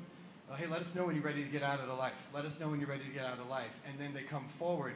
It's a victim-centered approach. We want to get that victim stabilized first. We got to get her off the drugs, detox. That's a lot. It's like an alcoholic. They have to want to get better. And they are very complex trauma victims.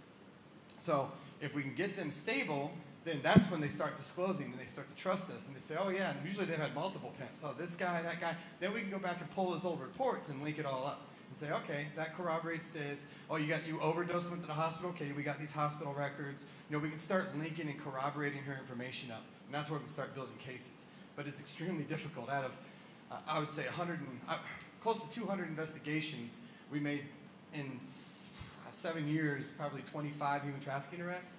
And out of all those victims, in one case we had 22 victims. 4 of them died before we even went to trial from drug overdoses, okay?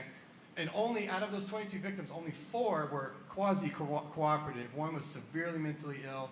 The other 3 were on the street. We had to round them up for their depositions. So we had to send out, because we didn't know where they were. We knew they were just still in the life. They were involved in drugs and all this kind of stuff, but we knew they were victims. But they'd go right back to that same life if they don't want help. You can't force them to get help. They're adults.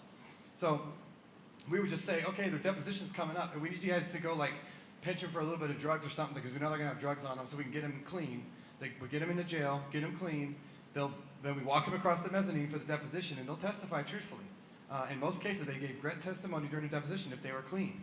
And then we can have their charges dropped. So we don't have to prosecute them. We'll talk to the state attorneys, and they're part of our task force. They'll just drop the charges for those drugs. So we know that we're not trying to put them in jail for these charges like prison, right? We're just trying to find them.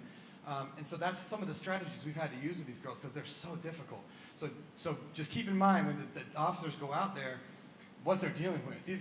They're just walking into the situation. This victim's not going to be like, oh, thank you for rescuing me, right? They're not going to want to talk to the cops. The cops going to document stuff and forward it to his intel people. And that's kind of how that process develops over time. That's one of the ways. So, but it sounds like, but you should continue to report that because that does sound like that's an ongoing. And the parks is a common place where they'll meet for what they call like an out call. Well, they'll go out and meet for a date like in a car or at a house somewhere. The girl will come out and meet the John. And so that's a common place for that to happen. Or they'll walk off into the woods if there's a trail and do it there. So that happens too. Thank you for your question. That was very good. Anybody else? Oh, we have questions over here. Yep. Go ahead, ma'am. Do you have any local divisions that deal with familial human trafficking? Well, it would just be the same unit. So familial human trafficking, and most of it is. I mean, a lot of it is. A lot of these guys are sex trafficking. They're sexually abusing their own children. They're taking pictures of them, commercial sex. They're producing the files. They're sharing it with guys around the world. Most of it is somebody that's close to them that they know. But it would just be the same units that work with that. But all of our detectives go to advanced training for trauma-informed interviews and approaches and all those sorts of things. Yes? Those people that you picked up, how are these people getting access to the children? I know because of stuff, but like, is it their own kids? So I didn't specifically state that for a reason because Marcy's Law and other victims' laws under Chapter 960 prevents us from saying anything that might lead you to reasonably conclude who the victim is. We can't give you any information that you could then use to deduce or resolve who the victim is.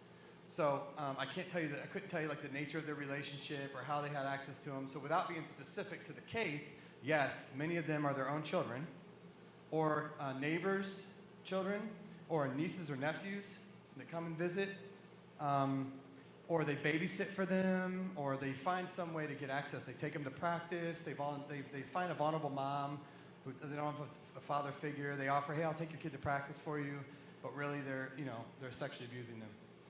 Anything they can do to get access to a kid. Can you tell me, I have a very young daughter, and also a single mom. Hold on a second. How do I'm curious, I've never heard myself on this microphone, but how do I raise my daughter in a way that she doesn't fall into the vision of what a vulnerable child looks like? Okay, so she needs to have a strong personality and disposition. She needs to know it's okay to say no. She needs to know that to tell a trusted adult if anything makes her feel uncomfortable and unsafe. That's a conversation you need to have with her from a very early age. The trusted adult, safe, good touch, bad touch conversation is something that the National Center teaches for even 3-year-olds. I can understand that. Okay, 4-year-olds. They can identify you can ask them, what do you call this part down here? You might have a name that you call it, right? Every kid has a name they call their private areas. Are people allowed to touch that part? They'll say no. Most kids will say no. If they don't, then you tell them no. They're not allowed to touch that part unless it's mommy, daddy, whatever, in that certain situations that you know that we're supposed to. You know when it's okay and when it's not. When it makes you feel okay and when it makes you feel unsafe or makes you feel scared, that's when you should tell somebody. And you want her to feel comfortable to that. But vulnerabilities come usually from dysfunction. So trying to create a healthy home environment for your child that is positive for their future and for their normal function is important. Setting boundaries early on. Boundaries are really important with kids. You can't be their kid's friend. You have to be their kid's parent. You're their mom. You're not her friend. And so she has to have boundaries. She can be your friend when she's 20 years old. Now you have to be her mom. So I think that's really important. And then making them feel as they get older, having the conversation. You don't want the predator to be the one to teach your kids about these different techniques and tactics that they're doing, like buying them gifts and sending them phones and making them have secrets. A child should never have a secret with another adult. There's no reason. You should tell your child, look, even at a young age, if an adult wants to have a secret with you that your mom doesn't know about, that's wrong. There's something wrong with that. They have bad intent. Mm-hmm. So they need to feel comfortable to tell you things, and they need to feel comfortable that if they make bad decisions, and this is important as they get older, that you might be disappointed in them, but like it's going to be okay, like they'll survive. Like, because some kids will not tell because they're so scared of the consequences and the shame that they're going to bring to their parents and to themselves for that. So making it feel comfortable when these kids are being threatened, and you tell them about some of these things, like that these guys they'll share a picture. Have that talk with them. And when should you have that talk? People ask me that. As soon as you give your kid a device that's connected to the internet, you kind of open that door at that point. Okay, you stepped into that world. You've now created that situation where they're going to be exposed to it, so now they need to know about it. So if that is 8 years old, then it's 8 years old. If that is 12 years old, then it's 12. Most kids, it's middle school. That's when they get a phone, right? That's usually when they got to come home from school because there's not childcare anymore, or, so now they're able to get themselves to and from the bus, and so they need a phone. So it's usually 6th grade that happens. So 11, 12 years old is usually when that happens. So have that conversation. Also, no sleepovers. Yeah. Never, ever allow your child at someone's house. And being a single mom, as you bring in potential partners, you need to do a thorough background. Never take their word. Never, ever. This is your most prized possession. Mm-hmm. Always thoroughly check everything out and do the best that you can. And go with your gut feelings, you guys. I can't stress that enough. If you have a gut feeling that something's wrong, trust it. Trust it and stay away. And unfortunately, as you had some people ask about familia, sometimes you rely on your family and want to believe, but there's a lot of stuff in there. So never, ever, if you can avoid it, especially with friends or neighbors, do not allow your child at a sleepover. Yeah, and that's a good point, because I will not allow my kids. I'm always surprised when their friends' parents are like, yeah, they can stay at your house. They have no idea who we are. They've not, it's like, are you really? Okay.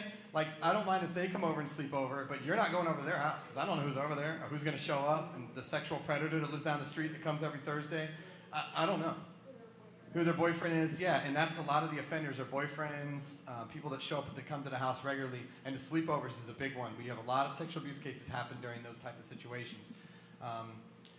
which is why the Boy Scouts had such a big problem because they had a situation where you could have access to a child in a remote area of the woods in a tent for days on end. It's like a predator's dream.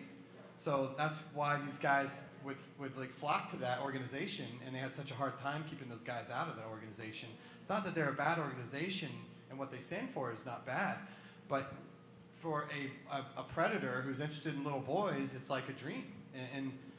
So you have to take extra precautions. But yeah, and sexual abuse can happen anywhere at any time in a flash. People say, "Oh, it couldn't happen because I was always with them." Oh gosh, if I had a dime for every time somebody said that. We've had children that were sexually abused on the couch while their parent was on the other part of the couch, and they were under the blanket with the kid, sexually abusing them. The kid didn't say a word, and it happened right there with the parent on the couch. It can happen anywhere. In the bathroom, 2 minutes. Oh no, I've been with them all night long. No, you weren't. We had one at a youth haven once where they said, "No, it's impossible because we were with them." And we had the video surveillance cameras, and you see where the boy goes in the bathroom, and then this predator, the suspect, comes in right after that. And they were only in there about 3 minutes. And then we ended up finding DNA, so it proved that it happened, right? So we knew it happened, but it was just that quick, man. It was that quick. So it can happen anywhere. You gotta, I don't want you to be like helicopter parents. You gotta have the conversations. You can't always be with your kids. You can't always monitor everything you do online. Put the parental protection apps on there like Bark, like the iOS screen time stuff, but they're not foolproof. You can get around them. YouTube videos teach you how to do it, and kids can figure that out. But so have conversations with them about what to do if they are sent a new picture, or how to handle that situation. They should come and tell you, right? Tell a trusted adult. Tell mom or dad. We have any other questions, or are we going to cut it off? I think we're going to cut it off just in light of the fact that some of you need to go. But before we move on, I want to honor Katie and Lieutenant Wade for what they do. This is not easy. When they shared that, thank God they've taken on this mission because, it's a heavy topic. I know it's very heavy on a Friday night, but it's so important that we are aware of what's going on and do what we can to help. And there's a couple ways I thought of. Number one, pray for them. We need to pray for all of the people that are involved in this type of work. That they have wisdom, that they have guidance, and that they have protection, that they can sleep at night after seeing some of the things that they have to see. So I am going to say a short prayer over them, but before that, the second thing we can do is we can donate. We can help fund this. So I do have a couple of baskets, and I got a couple volunteers. If you would like to throw any amount in, cash or check, make to Operation Light Shine, but there's a QR code in the lobby where you can scan, and it'll go directly to their resources to help them do what they do. So this is super important that we are behind them. And the other thing we can do is talk to parents. If you know a parent and they're letting their child sleep here, there, and everywhere, and they're giving them, they won't let them go outside and play because it's too dangerous. But then they hand them an iPad that has no restrictions, and it's like opening up a whole nother world. So, maybe we can have influence on our children, our grandchildren, our neighbors. So the more that we know, the more that we can share. So I'm really glad that they took the time, and I do really appreciate you guys sharing all this with us. It's very eye-opening. Sometimes as Christians, we get our heads stuck in the sand. We really don't know what's going on in a lot of different areas, and this is an area that we truly want to pray and support you in. So let's just say a prayer. Heavenly Father, we just come to you in the name of Jesus. We lift up this law enforcement group, Operation Light Shine, Lieutenant Wade, Katie, and all their team. We ask for wisdom. We ask for guidance. We ask for direction by the Spirit of God to know when there's something wrong. We pray that everything that is hidden in the dark would be shown to be in the light so that it can be exposed, so it can be dealt with, Lord God. We pray for protection over our children, Lord, and that we can do anything we find in our power to help protect children. So we just ask that you bless them and guide them. I thank you that they have all the resources that they need, all the software and all the volunteers and everything they need to do the important job that they have, and that's protecting our kids. We ask it and believe it in Jesus' name. So if you'd like to give a donation, we're going to walk around. Feel free to do that. It would not go to our church. It's going to go directly to helping them, okay? And again, we appreciate you guys so much. And Katie, I didn't even get to properly introduce her, but she's the director over the Intercept Task Force and Operation Lightshine, and she gets all these agencies working together, and I think it's great what they're doing, and we just appreciate you all so much. Thank you very much.